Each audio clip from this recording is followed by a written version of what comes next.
Precautions for connecting flights from United States to China. As the summer vacation approaches, many South Canadian Chinese are ready to take their children home to visit their relatives and friends. However, direct flights from Los Angeles to Chinese mainland are limited, and ticket prices remain high, so many Chinese choose to transfer flights. Experts suggest that you carefully read the specific regulations for connecting routes to avoid being unable to fly smoothly. Los Angeles airline operator Gu Binbin pointed out that travelers should not only blindly focus on low ticket prices, but must carefully read the regulations of the connecting flight routes. Many connecting flights are operated by different airlines before and after the two stages of the flight, so it is necessary to enter the connecting city and reapply for luggage check-in, and also require a local entry visa. This type of transfer route is usually cheaper and widely available from Tokyo, Seoul, Taipei, and other places. It is very convenient for holders of U.S. passports, but it is not entirely suitable for returnees holding Chinese passports. Chinese nationals, including many international students, must apply for a valid visa before departure when choosing a connecting flight that requires an entry visa to avoid being refused a transfer. Currently, holders of Chinese passports are allowed to transfer to mainland China through Taipei. However, it is also important to pay attention to whether rechecked luggage and entry documents are required during the transfer. However, when returning to the United States from China, Chinese passport holders are prohibited from flying from Chinese mainland to Taipei and connecting flights to the United States. In addition, as of now, China has not canceled the nucleic acid testing requirements for flights from the United States to China.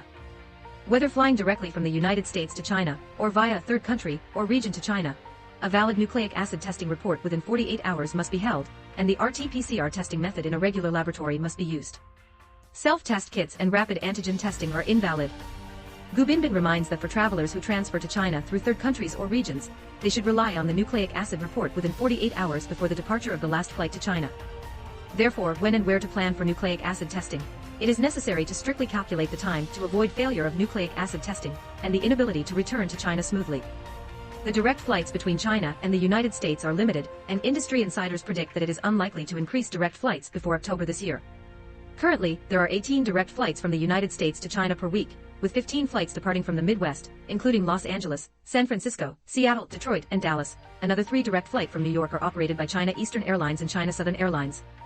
The limited direct flight have a great impact on the demand of the upcoming summer peak season. The number of connecting flights in Mayfair has increased several times, with the main connecting cities covering Taipei, Hong Kong, Tokyo, Seoul, Singapore, Manila, Doha, Europe, and other places. Among them, the increase of flights between Taipei and Tokyo to and from the United States is the largest. In addition, the routes from Taipei to Chinese mainland have recovered significantly. Compared with other routes, the cost-performance ratio is relatively high, making it a hot choice for connecting flights at present. The route back to mainland China via Hong Kong was previously very popular, but due to the lack of a significant increase in routes, the prices of direct flights from the United States to Hong Kong have recently skyrocketed, leading to a significant increase in prices for flights from the United States to Hong Kong and back to mainland China.